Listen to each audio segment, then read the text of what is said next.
Many religions claim a monopoly on humanist principles, including the Golden Rule, which many of us were taught to do unto others as we would have them do unto us.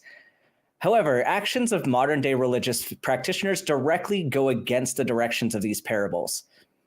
I think of the story of the Good Samaritan, where a man, after being rejected by someone of his own cultural circle and religious elite, received life-saving aid from a person who, per social hierarchy, should not have even attempted to make contact.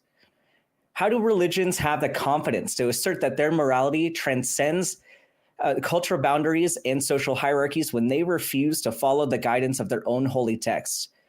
Somehow, it wasn't too much for the Good Samaritan to go out of his way to reduce suffering, but in 2025, it's too hard to respect people of different genders, ethnicities, social status, etc.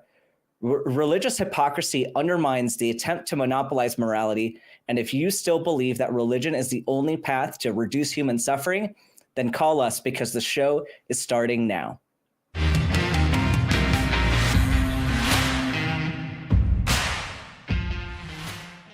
Welcome, everybody. It is January 5th, 2025. I got to adjust, remember that it's not 2024 anymore. So if I could trip that up in this episode, I at least got it right that first time. I'm your host, Dr. Ben, and joining me today is Christy Powell. How are you doing today, Christy? Howdy, sir. I'm doing all right. I am trying to keep up with the 2025 change. I'm being very careful on all of my checks. I'm writing checks. It's 2025. I don't know what's going on, but I'm here and I am ready to do this show. Yeah. How are your holidays? Very, very empty, beautifully, mercifully empty of family, of drama, of movement, of celebration, full of movies and food, exactly the way I like them.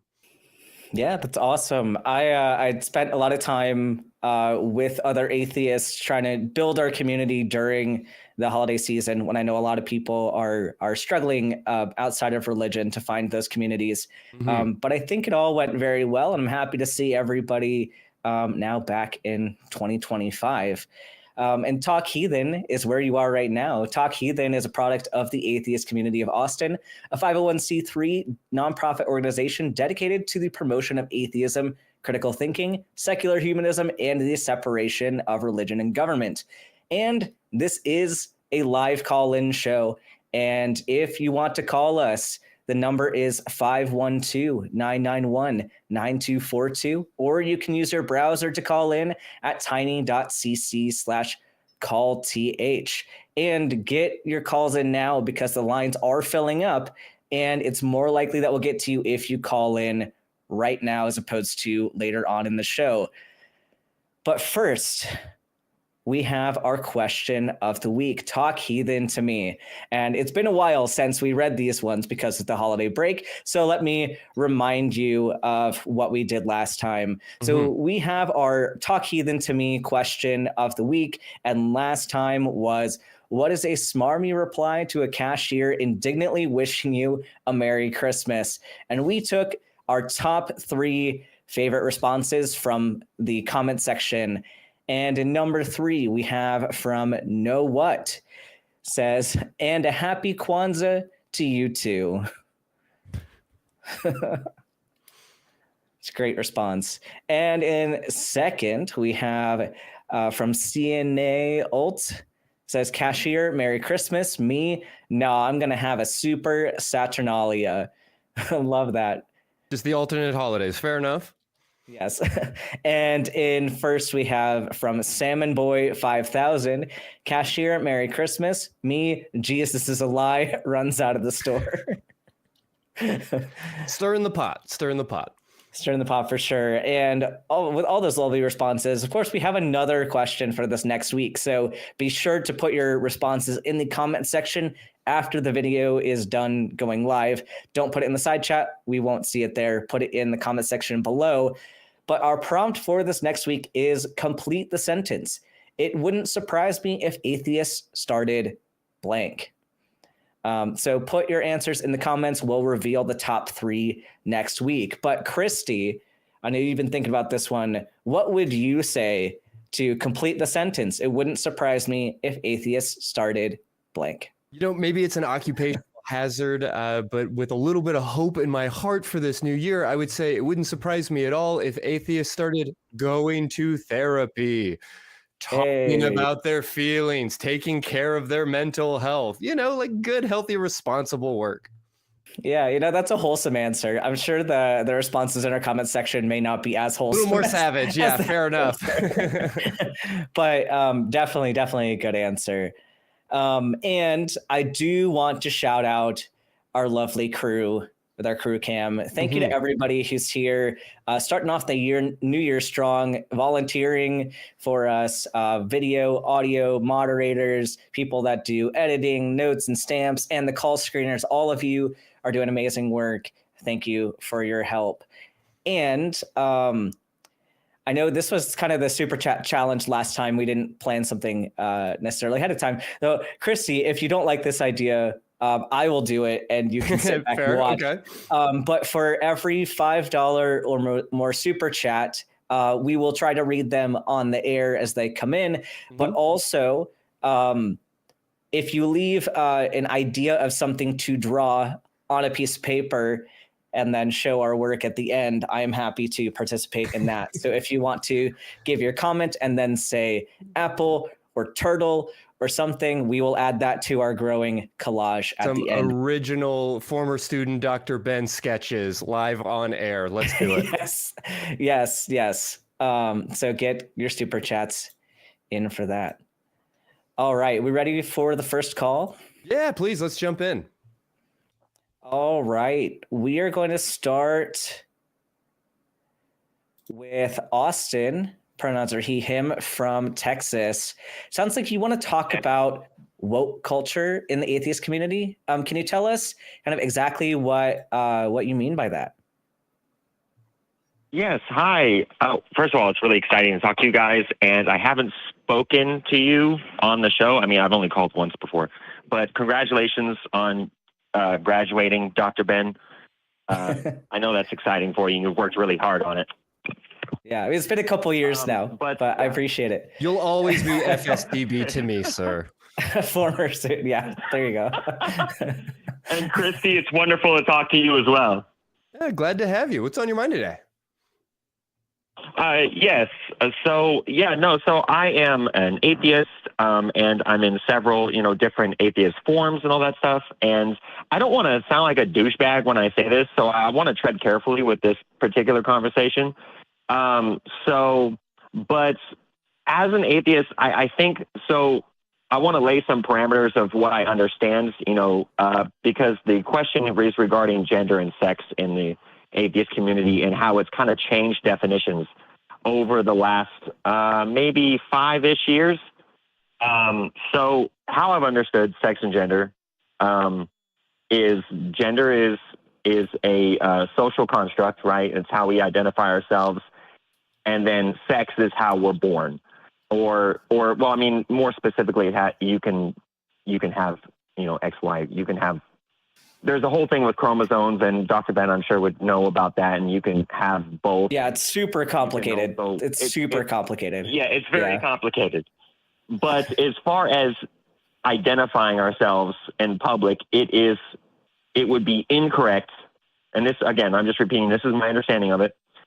It would be incorrect to say that you are a different sex than what you were born as, and then it would be totally fine to say, oh, well, I was, born a man, but I like to identify as a woman.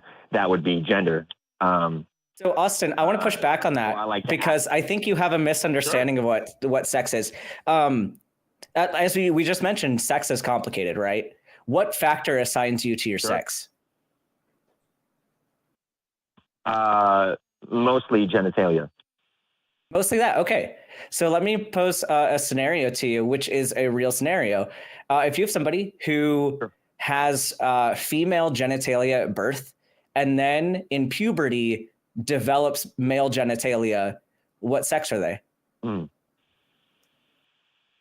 Well, see, and then that would be a caveat. If I was to give an answer, which I don't think would be appropriate, it would be up to the person. Okay. So yeah. So here's the question. So here's the thing. So here's the thing, Austin. There's so many scenarios where you can't neatly assign somebody. And the fact that we view sex as a static feature or a static category is incredibly oversimplifying the issue, right? So that was an example of where sex is dynamic. Sex does change. Like, depending on how you're defining sex, which I would hesitate to say that any one characteristic would assign you to a sex, because it's a conglomeration or a combination of multiple characteristics that would put you more in one box or another.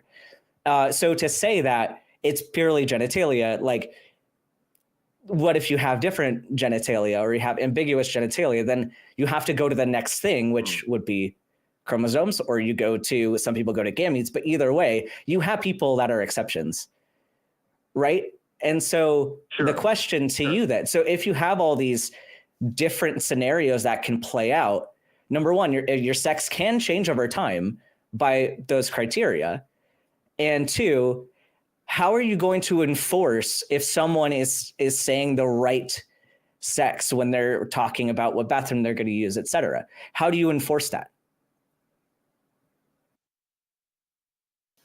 Well, okay, so great points. I wouldn't enforce it per se. I don't think that that's anything for anybody to enforce. I think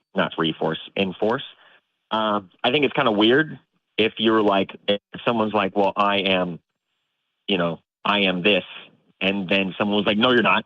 I think that's weird. Like, now you're just trying too hard.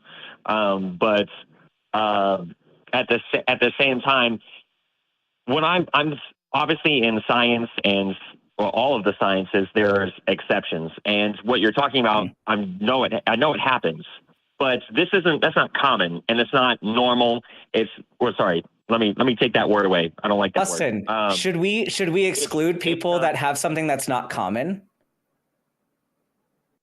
No, of course. What's the percentage of intersex people in the population? I'm sorry, could you repeat that question? What's the percentage of people with intersex conditions or people who are trans in the population? That's that. Okay, so that second part there is different, and that's kind of one. Yeah, they're different percentages. They're different percentages, but to say that somebody's a minority, so let's ignore them, is dishonest, right? Right. Sure. Of course.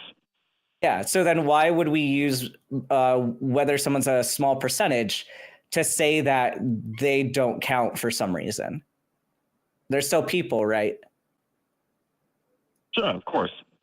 Yeah. So if I love when people like you are saying, that we're going to adhere to a scientific way of thinking about it, and then proceed to use science to limit to an overly simplified model. That's not more scientific. That's overly simplifying to dumb it down, which is what you're doing. You're dumbing it down, but it's not more honest. Well, it's not dumbing it.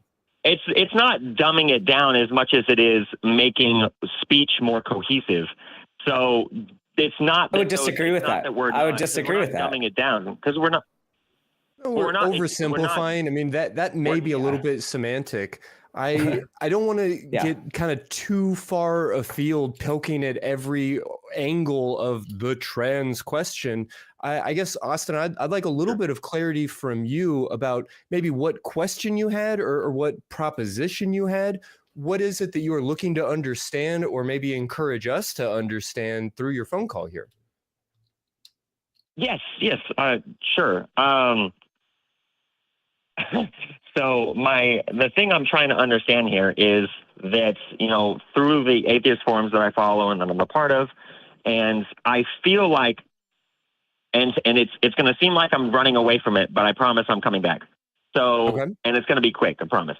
So our mission as atheists is to, and this is something that you guys commonly say on the show, and whenever a very hard in their ways theist calls and you're speaking to them, many of you guys, speakers, will say, we're not actually talking to them because we know they're not going to change their mind. We're talking to others that might be listening, that might be questioning.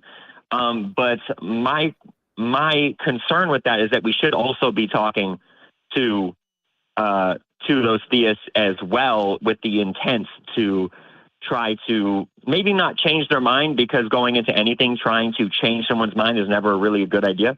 But to educate them is more like it.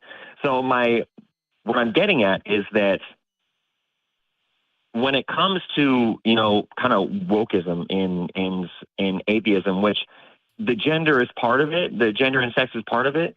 And I would be more than happy to continue talking on that. But it seems like we're getting away from what the community as a whole seems to be treading towards that, the California BS, like I'm whatever the heck I say I am.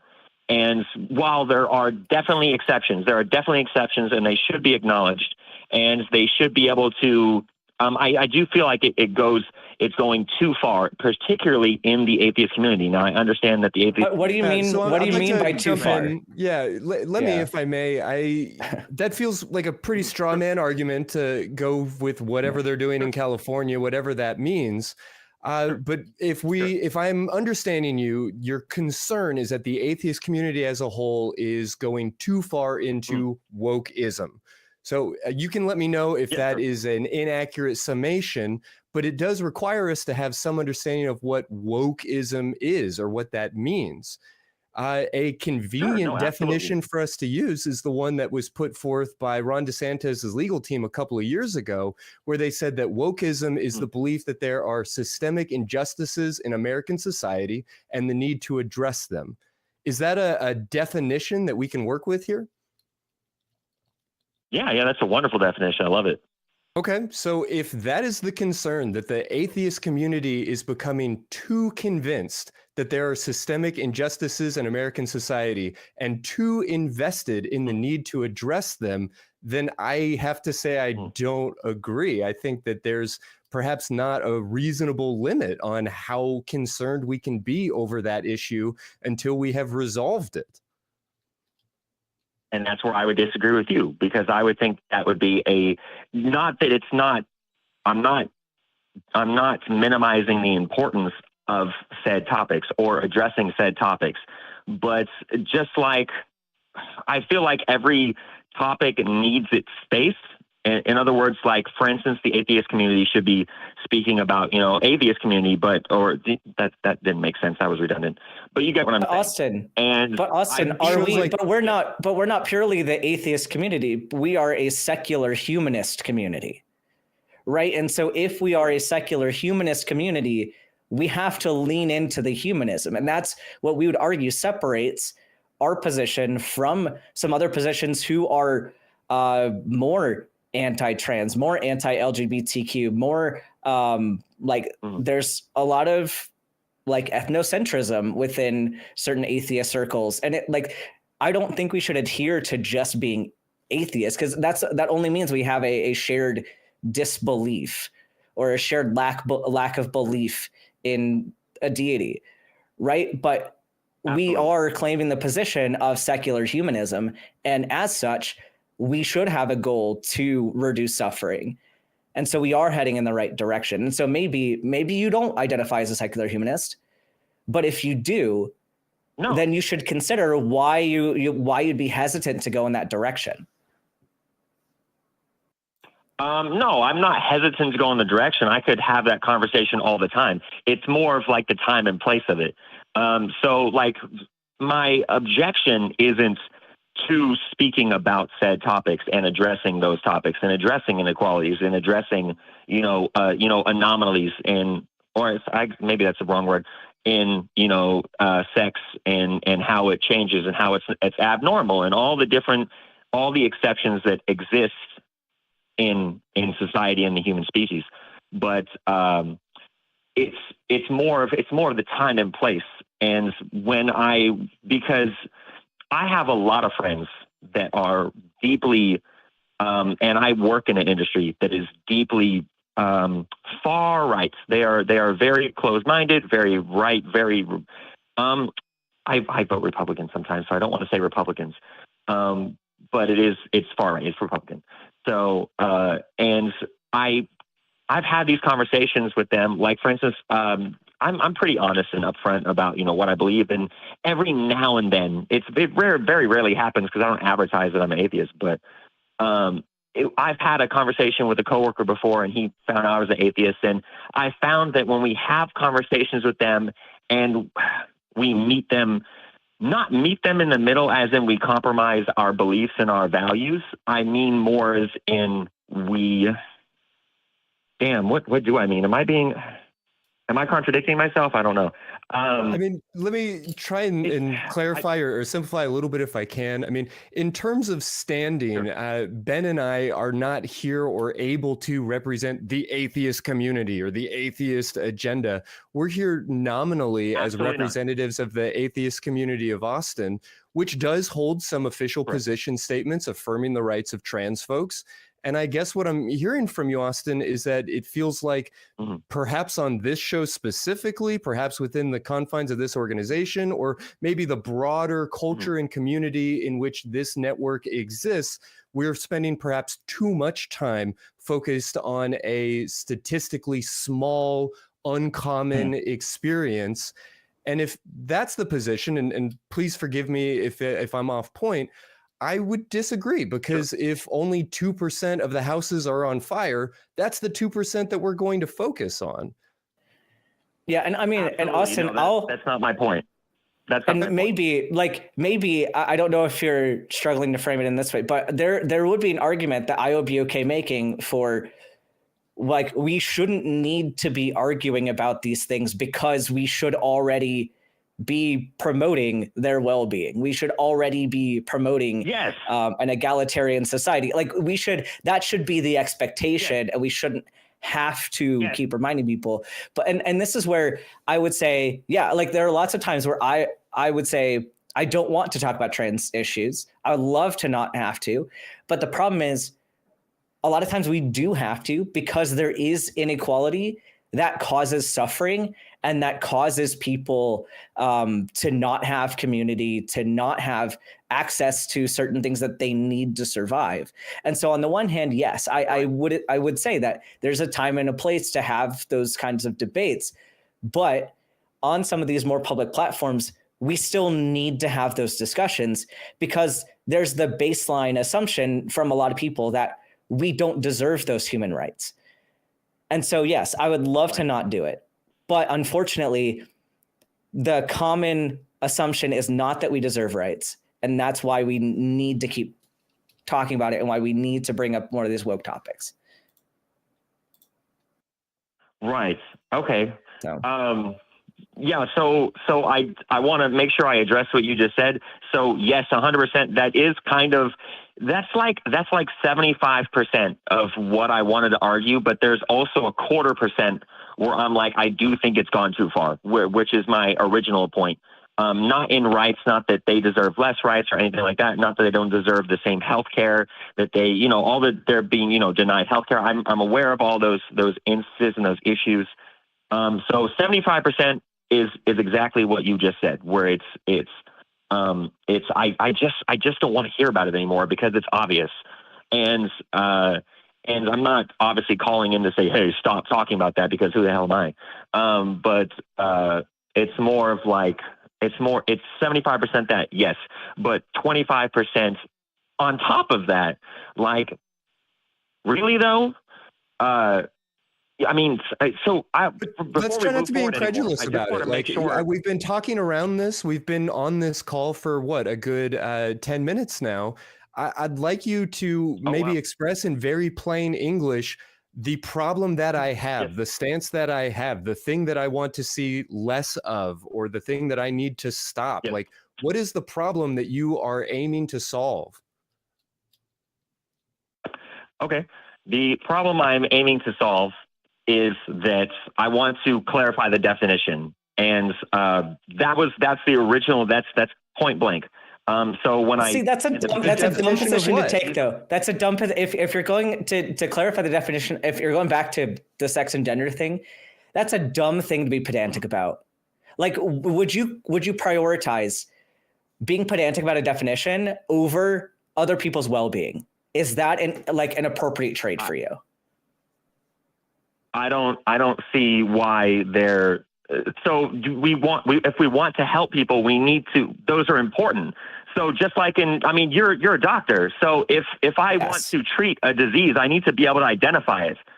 But you don't, Austin. I'm getting very frustrated because you keep using the excuse of science to make really bad arguments, and it's pissing me off. So I don't want to be angry at you. I haven't. But we don't use one definition and assume that's the entirety of someone's complexity, right? Context matters in language, right? Think of the term mother. What's the one single definition of mother?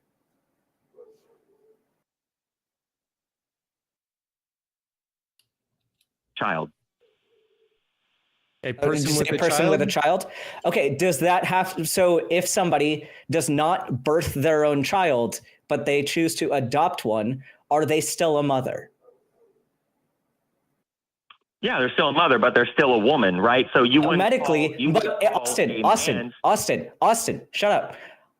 So if I say mother, and I use it generally to say mothers, mothers should breastfeed their children. If I make a generalized statement, you know in your brain to categorize which mother you're talking about, but they're both mothers, right? Sure.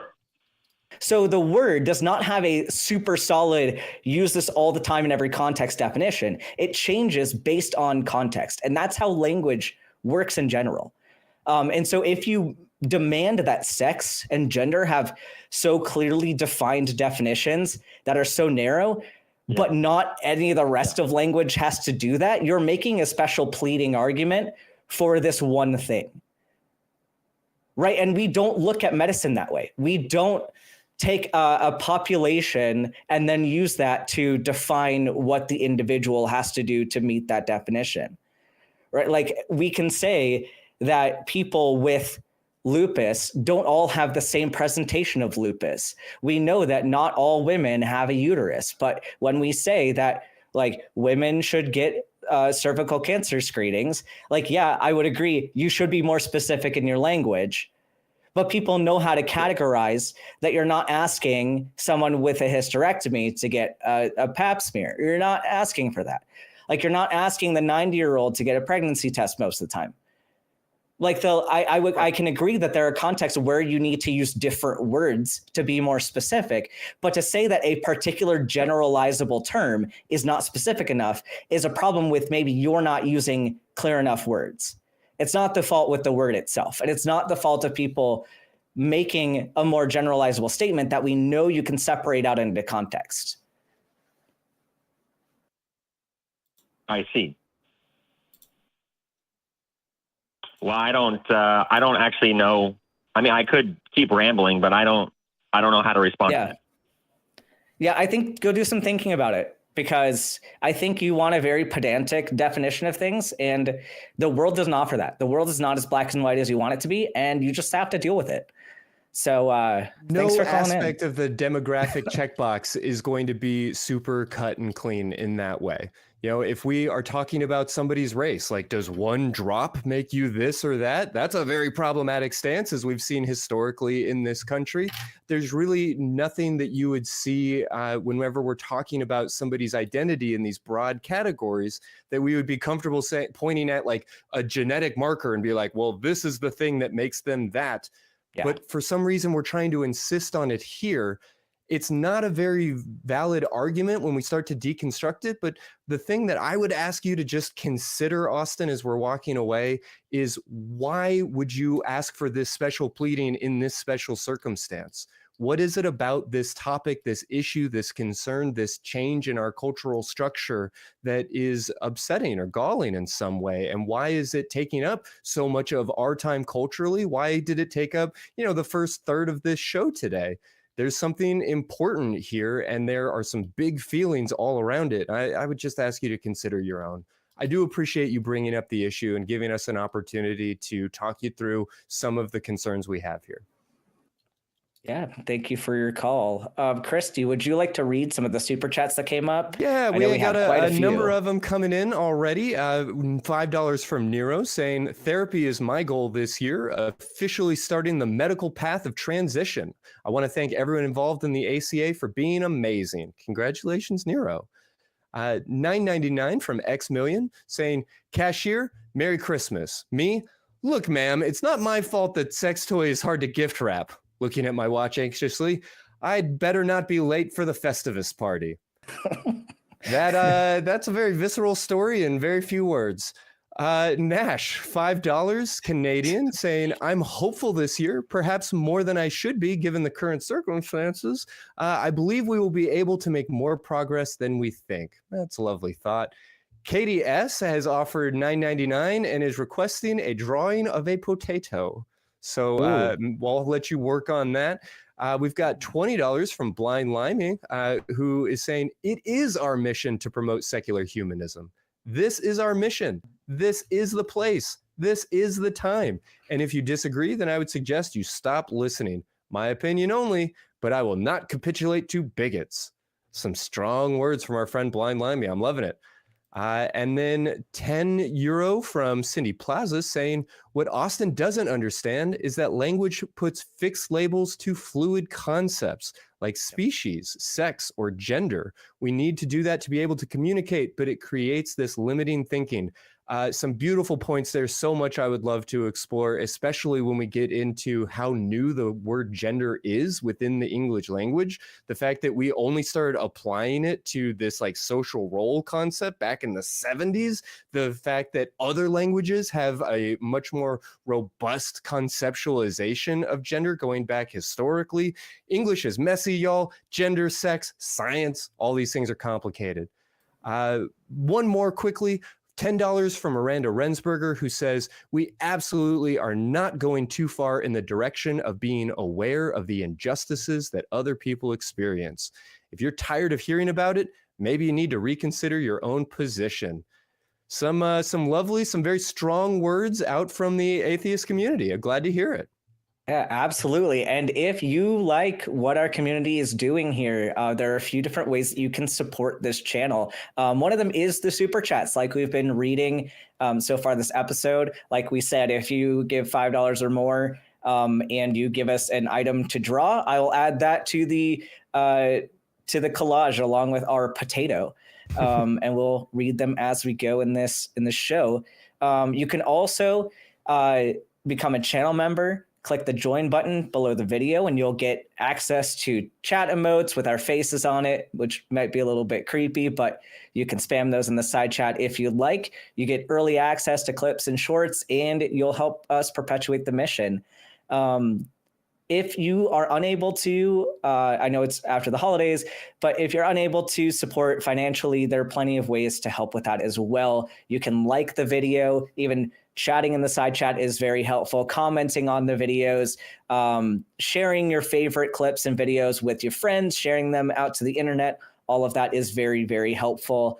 And we also have some merch. If you'd like to wear some Talk Heathen merch around in public, get people to call us, we got merch at tiny.cc/merchaca. We've got tees, sweatshirts, hoodies, hats, pint glasses now, mugs. So you can rock that everywhere. And I will say, some of the other shows have their own merch too, but ours is the coolest. So if you got to pick one, Talk Heathen is definitely the way to go. Mm-hmm. And with that, are you ready for another call? Yeah, for sure. What do you say we talk to Chloe in Pennsylvania? Let's do it. All right, Chloe, pronouns he, her, from Pennsylvania, says that she wants to talk about the nature of hope and despair from an atheist position. Chloe, you are live on the show. Can you kind of tell us a bit more about your question today? Sure. Also, it's supposed to be she, her. I don't know how it became he, her. It says she, her. Sorry if I misspoke. Oh, sorry. So I've been having some hard times. I've gone through mental health break and, just rough times. And, to quote Loki, yeah, okay, sad. Let's move on. It's finally clearing up. Things are finally getting better. But it's made me really ponder what gets me through despair, and it is vibes. It is a sense of something that goes beyond rationality. And, it was really understanding that was driving me through this hard time. I have to get grounded and make sure that my theist brain doesn't get too far away from the plot. Because there are rational ways to look at hope in times of despair, right? There are ways to get to that position without relying on magical thinking, right? Yeah, I mean, broadly speaking, I guess I'm a little bit unclear on really the nature of your question. Oh, the question is like, when you're despairing, when you're going through a difficult time, and you're left with this idea of like, what is rational to do in this moment? How do you choose hope? How do you choose optimism? Yeah. Yeah, I hear that. And I almost wonder if the notion of rationality might be confounding us a little bit here. I certainly don't mean to tell you about your feelings, and anything that puts you in a place where you are feeling more comfortable, where you are feeling more healthy, where you are feeling like you are better equipped and better prepared to lead the life that's in front of you. Far be it from me to come in and tinker with your brain and tell you to think differently around those issues. But what I might suggest is that hopefulness, even in the face of despair or in the face of these like objective negative truths or however we want to define it, is not necessarily irrational. It's just incredibly multifactorial. There are so many things that we can point to and say, well, that's a good thing. Well, but that's a bad thing. Well, but that's a good thing. And then we have to sort of like balance and weigh and measure and come to some sort of assessment. And all of that may be fairly arbitrary in a lot of ways. I think it's okay to say, I choose to be hopeful because I choose to be hopeful. And we might label that as irrational, but I think that there is an inherent rationality to sitting down and sort of sorting through and saying, you know what, even if there are 99 problems and only one good thing that I can find, it's okay to evaluate that and still say, but I have hope, but I choose to focus on this positive thing, but I did not earn my existence or deserve to be given life. I have life, and that's beautiful all in its own right.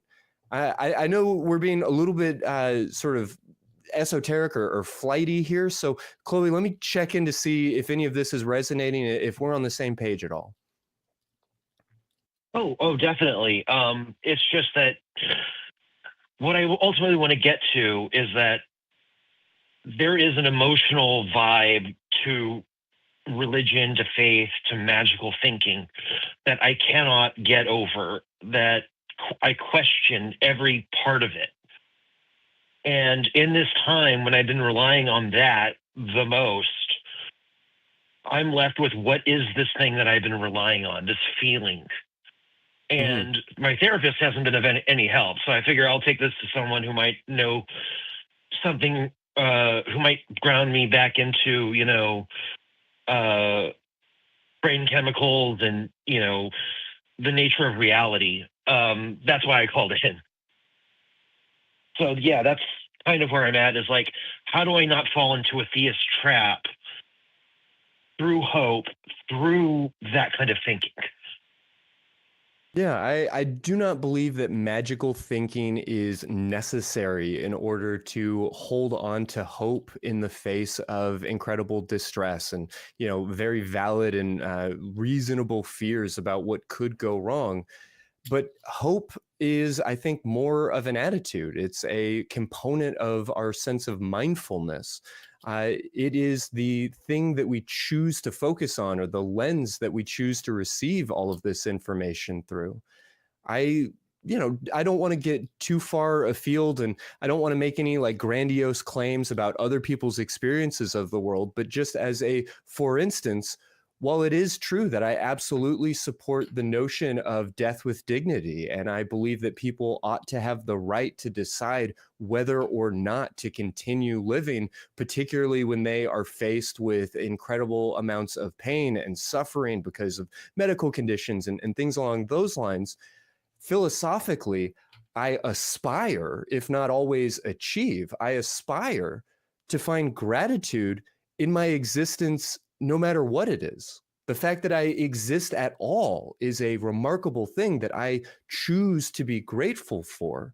I got to not exist since the beginning of time, and I'm going to not exist again until the end of time. And I barely understand the physics of what that previous sentence even means, but I recognize that there will be so much non-existence in my existence or over the course of time.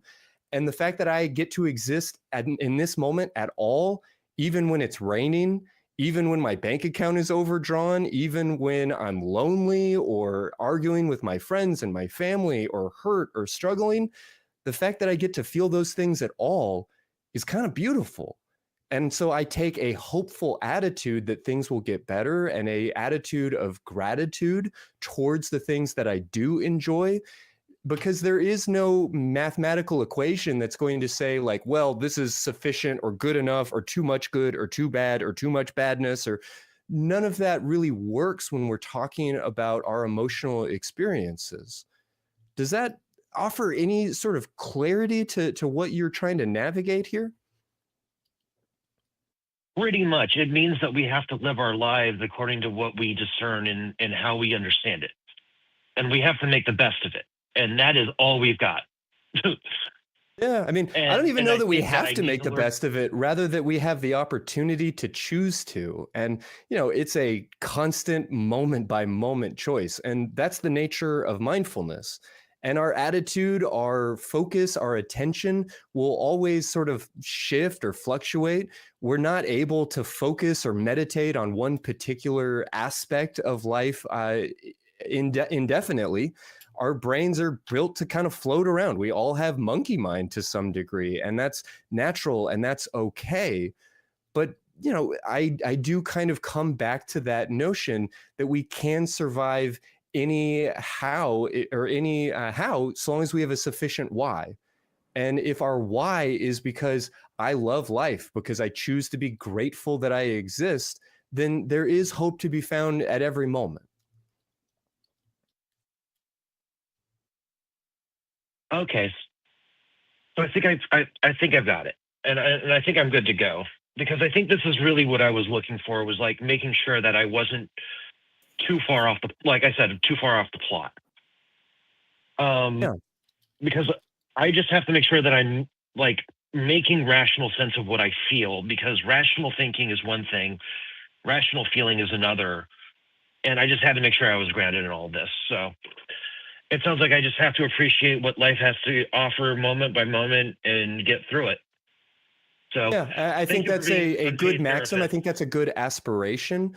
But the last idea that I would like to maybe plant a seed for is that as you are working to be more self-compassionate, as you are working to perhaps find more gratitude and more hope, I would love to invite you to be self-compassionate about the fact that it can be really fucking hard to be self-compassionate.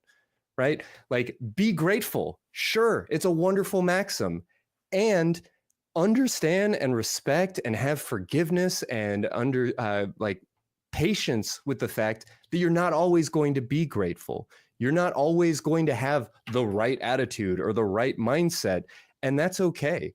Even those brief moments, those flickers, those glimmers of feeling compassionate towards yourself, understanding and full of loving kindness towards the things that you are struggling with, those little glimmers are worth living for, I would argue. And they're beautiful on their own right, even though they're not going to be continuous. And that doesn't make you a bad person. it is okay to struggle with finding gratitude. It is okay to struggle with being self-compassionate. And as you aspire to be more self-compassionate, don't let your struggle be just another excuse to judge or to beat yourself up. I was not expecting this wonderful of an answer. Well, I hope that Thank you there so is much, some value there. I know that we're getting into some like kind of loose-lipped philosophy, and I know it can be hard to sort of grab in the air. It's very difficult to put it into words. So I hope that in all of this, there's something to be distilled down. Oh, you definitely. Thank you so much, and have a nice day. I appreciate your call. Yeah, thank you for calling in. Yeah, Ben, I don't mean to repeat myself, but I know that a lot of that sort of formulation can be very, I don't know, very nebulous. How did that strike you? Was I comprehensible in any of that? Yeah, no, a lot of that made sense. And it's something that it's a very important discussion to have, especially right now after the holidays, after people have been spending time with family members that maybe don't treat them the best, or maybe they were alone and didn't have a community to be around. And going into this new year, especially for a lot of us have some fear. A lot of us have some feelings of dread and despair. And it's been a lot of discussion between like myself and other community members about how do we move forward and find hope. How do we stay grounded in things? How do we just kind of keep pushing when we need to? And I have been taking a lot of effort to have more of these discussions. And I think what you said is very important. I think the question that was brought up is very important because, yeah, we don't have a church to go to that'll tell us how to be happy or tell us, oh, you'll just have it better in the afterlife. We don't have that. So what can we cling to? What can we be thankful for? And I think that's all very, very important. So thank you for bringing all of that to the table. Yeah, fair to say. Where would you like to go next? Yeah, let's go. We've got SB, he, him from India, calling in about the Kalam cosmological argument. You know, it had been a minute since I had discussed the Kalam. You can almost set your watch by it. I guess we'll dive back in. Yeah, SB, you are live. Hi, Christy. Yeah. Howdy. What would you like to talk about today? Hi, how are you guys doing? How are you guys doing? Doing well. How about you? Yeah, I'm great too. So I have called because like I am a new atheist. Like I have just recently considered myself like an atheist, like around 4-5 months ago only. So I had like this doubt about the Kalam cosmological argument. I have heard that argument from theists basically, and like I have not yet heard like a reply that I can completely comprehend, like from counter reply to the Kalam cosmological argument. So something that you guys could help me like break the argument down and like something that I could also understand. Is it possible? Yeah, that was my question. Yeah. And so I'll admit I'm not a philosopher. So kind of my approach is maybe a bit less in depth than some other people might give you. But I mean, one of my favorite go-tos in response to the Kalam, and for people who don't, I'm sure a lot of people here know the Kalam, but just so we're tracking with everybody in the audience, the Kalam essentially says that everything that begins to exist has a cause. The universe began to exist, therefore the universe has a cause. So that's what we're essentially refuting here. But one of my biggest problems with this syllogism is that I don't think many atheists, and speaking from my own position, I wouldn't say that the atheist position is to oppose the concept of a cause. Like I don't know what caused the universe. I could say that, like, rationally speaking, it could have a cause. And I would agree. The things that we all see in our reality have been caused as far as we know. The difference is I'm not convinced that it had to be a supernatural cause. there are plenty of people that will give arguments for a natural cause. Like the Big Bang is an example of a natural cause that is proposed. So I think my biggest approach to this would be to say, how did you get to the cause being a supernatural one? And that's kind of my first step. Christy, I don't know if you have an argument you'd like to go to for this. Yeah, no, that largely lines up. I referenced just a moment ago that my comprehension of the physics of time and of the beginning and the end of the universe is incredibly limited. And honestly, I'm largely okay with that. I don't revel in my ignorance, but also I'm a mental health clinician, and I'm okay with not having a detailed comprehension of redshifting or some of these other concepts. So I suppose I would say, SB, I don't really have an issue with saying that something caused the universe to exist. I just take issue with somebody saying, well, so that something must be a God, and I know that God, and I've met him, and he wants you to stop being gay, or whatever the hell that argument might turn into. So I would recommend, if you're trying to understand why there's like tension around this topic, I would sort of focus on, well, what is the claim that's actually being made? Is it that somebody says, because I have presented to you the Kalam syllogism, I know that there is a specific God? Or are they simply saying that, yeah, the universe exists and something must have made that to happen? I'm comfortable with at least tacitly accepting that idea.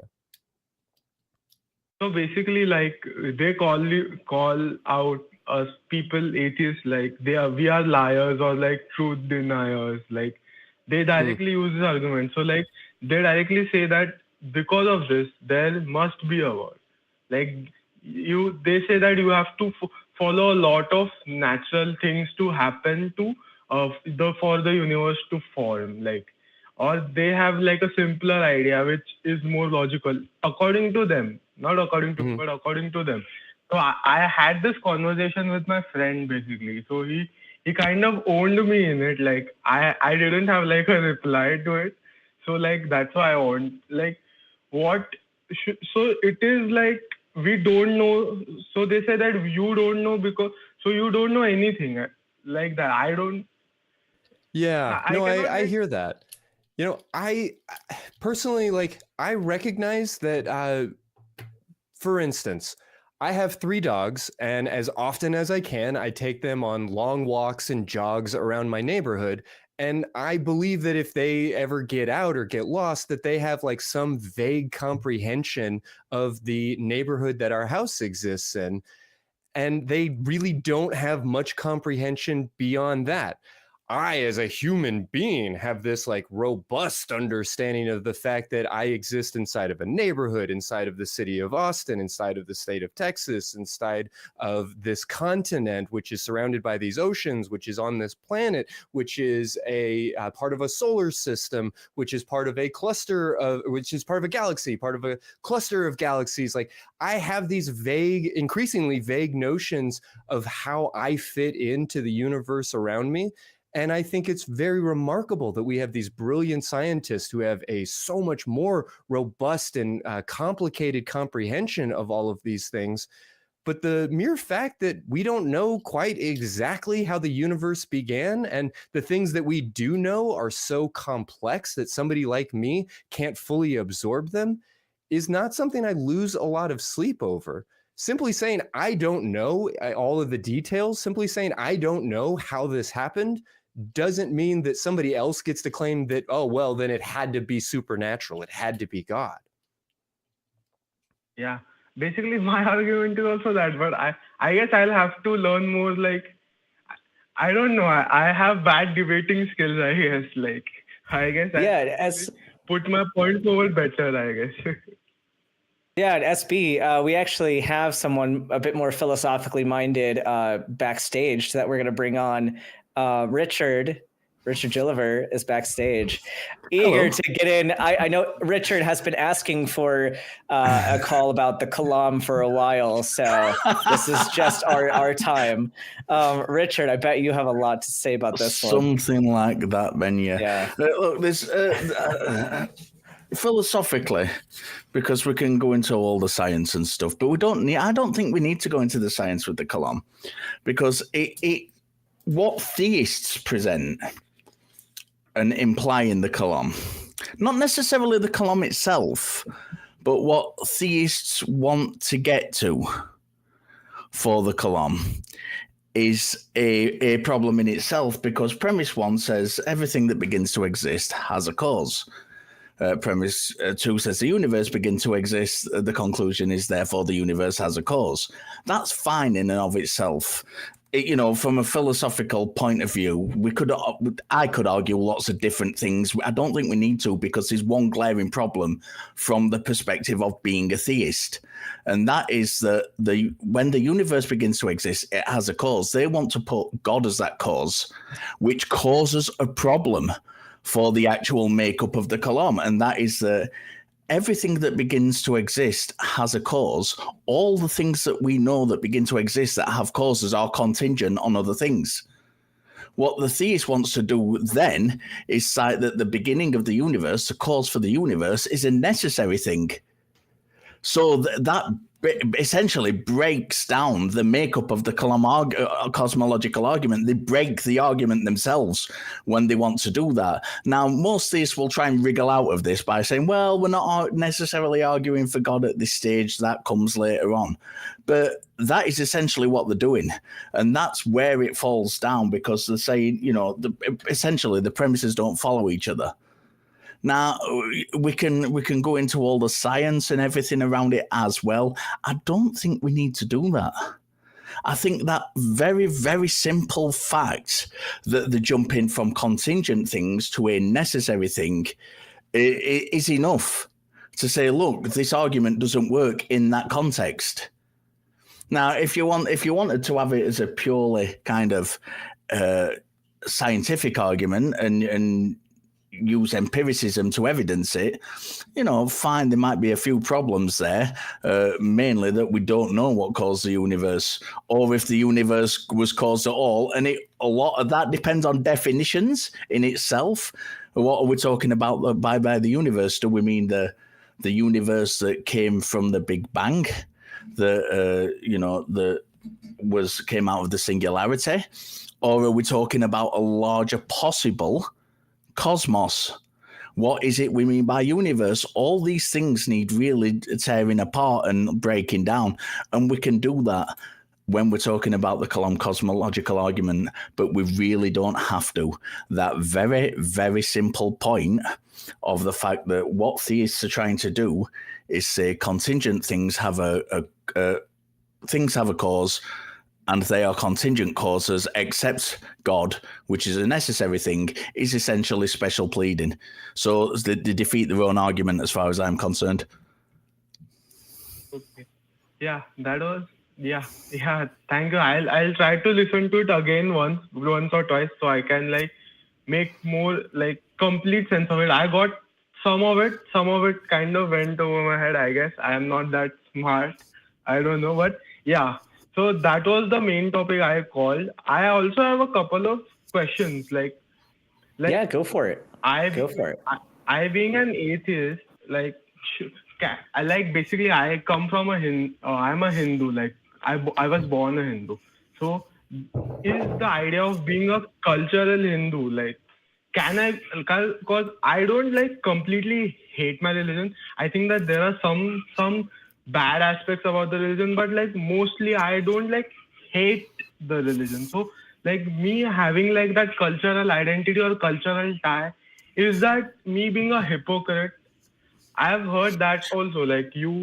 I don't think so. Sorry, guys. I know it's your show and I'm jumping in a lot on this one. I don't think it makes you a hypocrite. Look, we've got a great host over on the non-profits called Phoebe, who is a cultural Jew. There are lots of people who are hosts on these shows who come from Christian backgrounds, who still kind of do the cultural aspects of their Christianity when they're with the families and things. I think it makes you a hypocrite if you are kind of employing cognitive dissonance. If you're saying, I don't believe in God, I no longer believe in God, but I still accept that God exists in some way. I think that would make you a hypocrite. But I think, you're from a culture that is largely Hindu.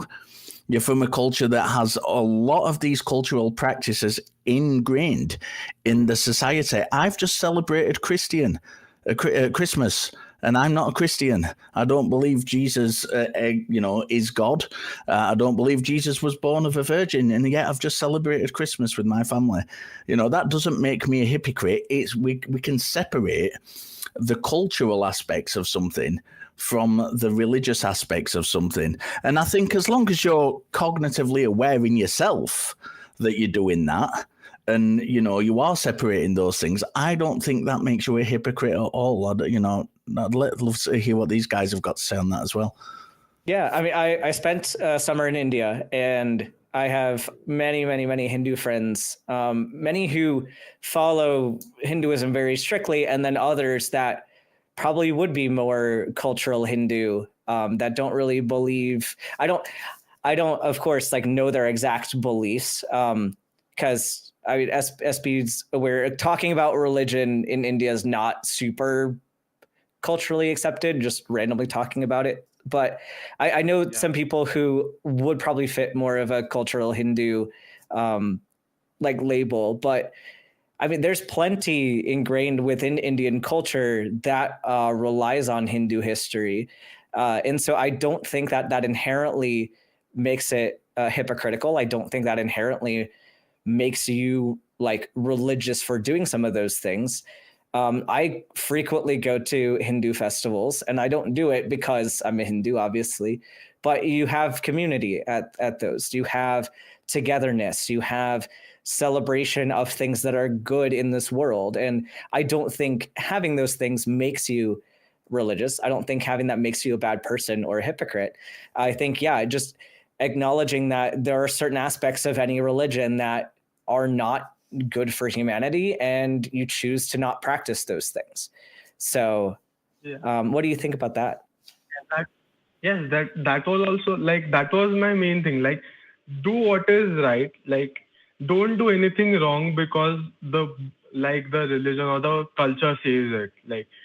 But also kind of because it also, the festivals and the culture also kind of give me happiness. So I like to not completely distance myself from it. That is but I sometimes feel like a hypocrite, but I guess no, not so that much. Yeah. SB, I've been the guest of.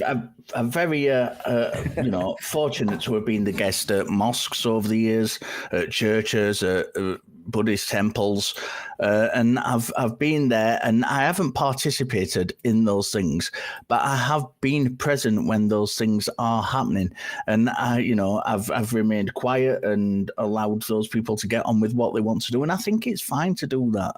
If you choose to participate, feel free to participate.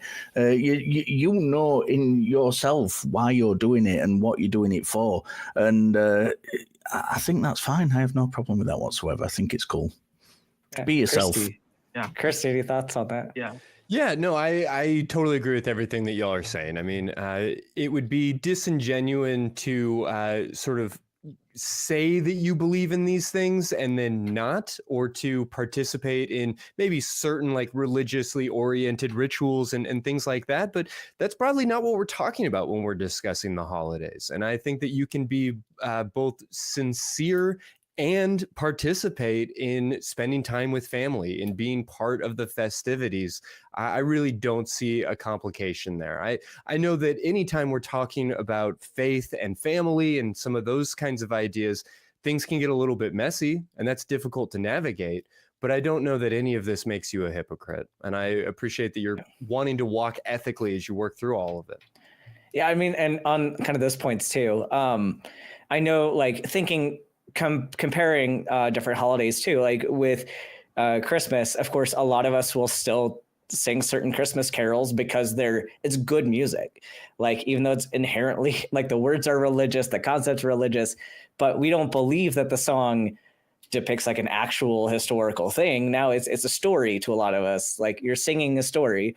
And I know that a lot of like music that if you go to Garba, like, we all know that a lot of the music you're going to listen to is like Hindu related, and oftentimes like prayer music is playing a lot. And it's not that you're praying by doing that all the time. And some people might believe that they are, but if I'm dancing at Garba, I'm not actually worshiping any deities. I'm just enjoying music and dancing. And I think you're able to separate that, even if the music is religious, even if the themes are religious. So Yeah, thank you. Yes. Shout outs to Garba, man. If people don't know what about Garba, it is amazing. Like, I love it. Like, yeah. everyone should at least try Garba once. Yeah. Thank you. I agree. Everyone. Thank you, Christy. Thank you, Richard. Thank you, Dr. Ben. Thank you, everyone. Bye bye. Cheers. Yeah, to thank you for your call. We appreciate you.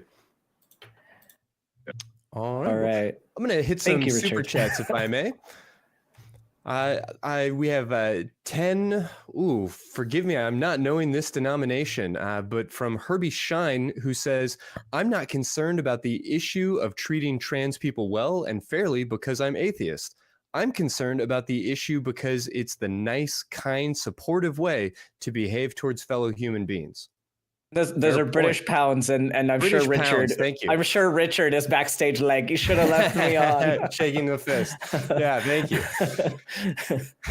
That didn't get swallowed up by the euro. Is that those are their own thing again? Okay, 5 good old-fashioned American dollars from No God Required, who says today's hosts were among the best to deal with today's callers. I appreciate that.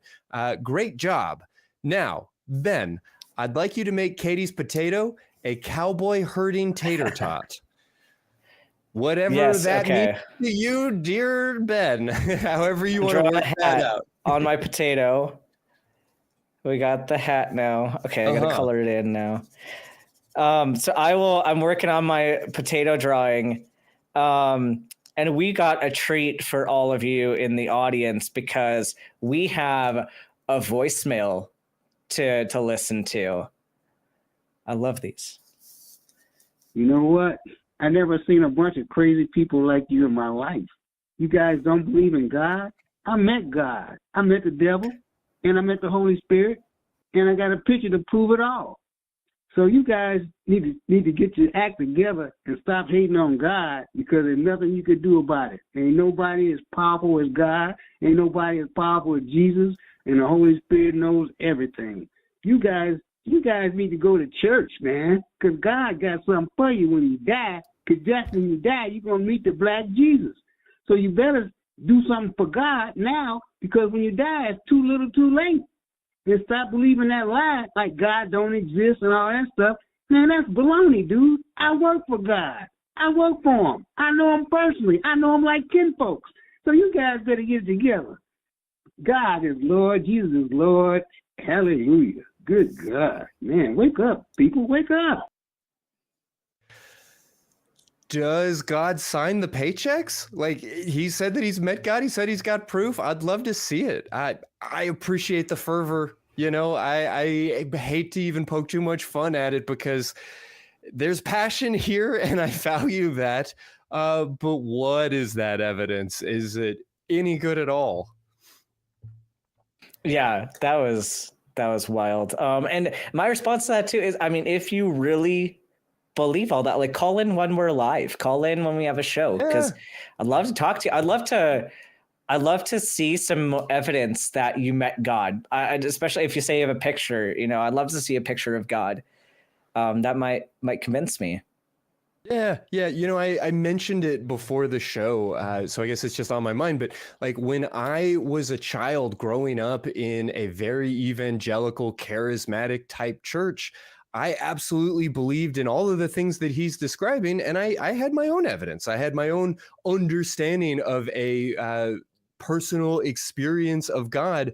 One of those things was that when I would watch a preacher speak for hours and hours, I would start to see these like bright shadows or halos of light around their heads, which I really believed was the Holy Spirit like presenting upon them. And I absolutely believed that the more they were in line with God's word and God's message, the brighter these lights would get. And now as an adult, I realize I have sensory processing disorder, and that being in a poorly ventilated church and singing and chanting and standing for 3 hours while staring at bright lights would create that effect within my biology. So I'm sure this person has had experiences, and I am not here to say that those experiences don't exist or aren't real, but that the interpretation might be a little bit misguided. Yeah. And the next thing on the agenda, I have my picture that I've added the tater tots to. Let's do it. All right. So we got a potato and the tater brightness tots. is hard to see so close. Yeah, my lights are dimming a little bit, but we got like the shepherd's crook there. We got the potato with the hat. We got my little tater tots. You can kind of see that line. How is there no lasso? I mean, come on now. Oh, man. Okay, I'll draw my lasso here. We got it. I'll put the lasso around the tater tot. Mm-hmm. There we go. Well, I appreciate all of your hard work, your contribution to the atheist community. There we go. Now it looks like it's on a leash.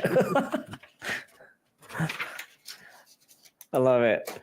Well, y'all made me do this. You know, I don't want to say that, but y'all made me do this with your super chat. So I really appreciate it. I'm gonna get some actual markers that you can see better for next time, and we'll put that on the show again. I think the drawings are super, super fun.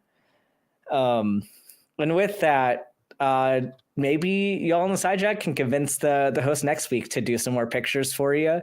Love to see some more creativity of what y'all come with. I have to say, I'm primarily a audio only listener, so this is just dead air for me as I'm jogging through the park. But I do appreciate your desire to contribute to our community and to reward our valuable supporters. What do you say we take one more call and wrap it up? Yeah, let's do it. We got one. Right. Yep. Let's take Kay's dad. Pronouns are he, they, from the U.S. Kay's dad, you're live. What is your question for us? Hey, folks. So I'm just sort of struggling because I grew up in a Christian light family, and my mother has gone back to hardcore Orthodox Christianity. My sister is attending that church, but is saying she doesn't believe. And the issue is that a lot of my family is kind of dependent on my mom. I'm the only one who's sort of left because in no small part due to atheism, and they're sort of getting back into this quasi-religious thing with her. And now dealing with my nephews and nieces who are getting brought up specifically with Orthodox. They like to indoctrinate early with children to further the movement. I don't know how to balance my values with how the parents want to raise their kids. I just find that very, very hard. Mm-hmm. Yeah. So what are you starting to bump into? Yeah. Are there specific places where you're feeling like you have to bite your tongue, or where maybe you feel motivated to intervene, but are struggling with the appropriateness? What does this ambiguity look like for you? Yeah. I'll say specifically in my nephew's family, the father definitely holds to that. Dad is the head of the family. And, there's a lot of that flow down where he'll speak to my sister in a way that I don't appreciate. We've had that discussion, but it also leads to my nephews speaking to their sisters the same way, that because they're boys, they get to do things. And that's just the way that it is. There's the creation narrative, and they're on some Christian homeschooling education as well. So that's part of it, where they just come up with ideas when we're together that just don't comport with reality. And I struggle when I have that after meeting handing them back over of, oh, well, we heard that you said this. That's not what we believe. You need to respect us. We respect you. So I guess the dilemma is that they are coming in and maybe correcting you for the things that you're sharing with your kids. I'm sorry, I'm still not quite following where the tension is exactly. Although it does sound like a very messy environment to exist in. Yeah. So as an example, taking my nephews to the zoo, we were going through the primates, and I sort of just mentioned that, we're monkeys too, and they just didn't know what I was talking about. So I thought I was having a funny moment with them, and my parents, their parents, excuse me, just came right back afterwards with, you're telling our kids that they're monkeys, and that's not true. That's not true, and it just became a messy thing of, I thought we were having something that is true and was sort of an in the moment thing, but it just dials up to 11. Yeah, I hear that. And, I think the kind of guiding principle here is that your access to them is going to be mediated by their parents. And that's, perhaps a messy idea, but maybe as it should be. These are definitely complicated issues. I think that it is maybe foolhardy to try and sneak something in or try and convince them on the sly, but it doesn't sound like that's even what's happening. Rather, just you being you and wanting to connect with them and communicate with them is drawing up a lot of strife. And that sounds like a really miserable place to exist. I'm not sure exactly what guidance I can offer you beyond to really commiserate that sounds like a very narrow parapet to have to walk down, and that as valuable as it is for you to try and accommodate them while also living up to your own values, it may enforce some limitations on these relationships and just how close you're able to be to these children or to other people in your family. Yeah, I was just thinking that you're going to have to kind of make a decision of what boundaries you all are going to set with each other. Not necessarily with the children, but between all the adults, and figure out, do these parents want to keep having your kids go to you if things are going to happen? Are you willing to kind of dial back a little bit to make sure that the relationship keeps going? And you're going to have to decide kind of what you're willing to compromise, because on the one hand, if you don't really want to compromise, you just want to keep saying the same jokes, and then their parents decide, we don't want you to watch the kids anymore. We don't want the kids to be around you anymore. That might limit kind of the influence that you're able to have on them in the future, where maybe taking a step back, censoring a little bit right now may provide you more opportunities to kind of mentor them and kind of just innocently slide some more things in. And even just certain questions that maybe they'll be able to ask their family, and they might get to a point where they just start asking more things, which isn't it. I mean, sure, it might come back to you, but it also is just kind of expected of kids that they're going to grow up and ask questions. But if they start asking questions, that's not something that can be undone. And that might be a positive thing for them in the future. So I think you'll have to play the game a little bit of how this is all going to go. And I'm sorry you have to do that. You shouldn't have to. But in that, you may have more of an influence that these people won't pick up on. That could just be beneficial for everybody. So I appreciate that. What are your thoughts? I try to buy them, not necessarily atheist things, but, asking questions and being curious and building things and critical thinking to try to come from the side. When they ask, why don't you go to church?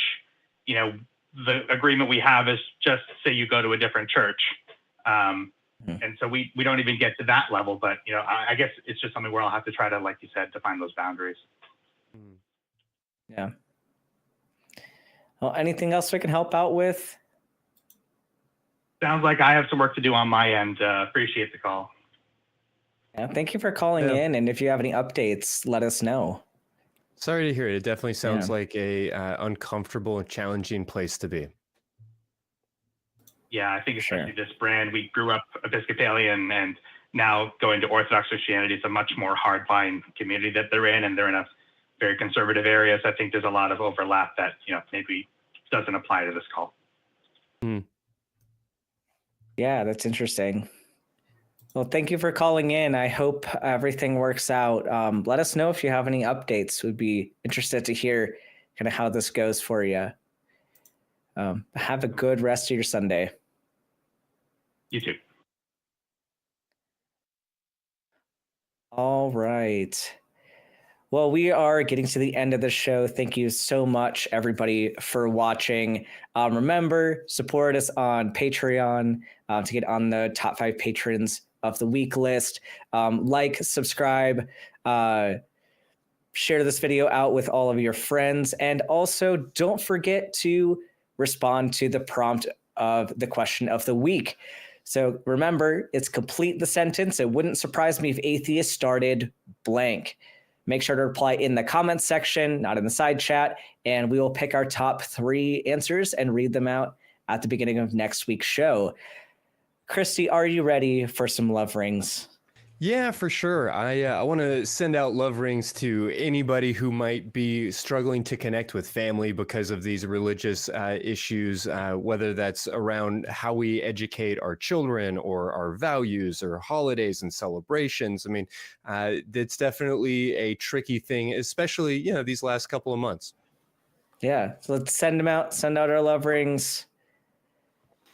And if anyone is looking for a community, we do have our after show in ACD, the Atheist Community of Discord, after this. So meet us over there for a little bit.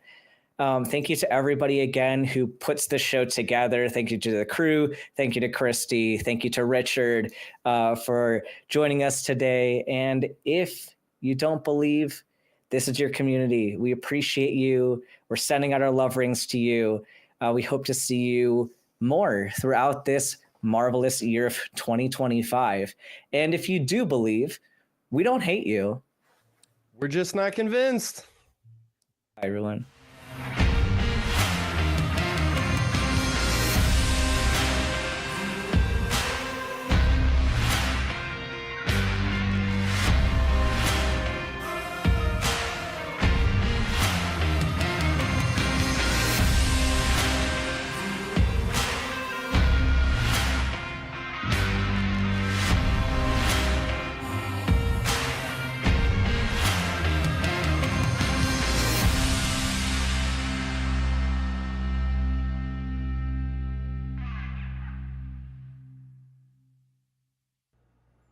We want the truth, so watch Truth Wanted live, Friday at 7 p.m. Central. Visit tiny.cc/YTTW and call into the show at 512-991-9242 or connect to the show online at tiny.cc/calltw.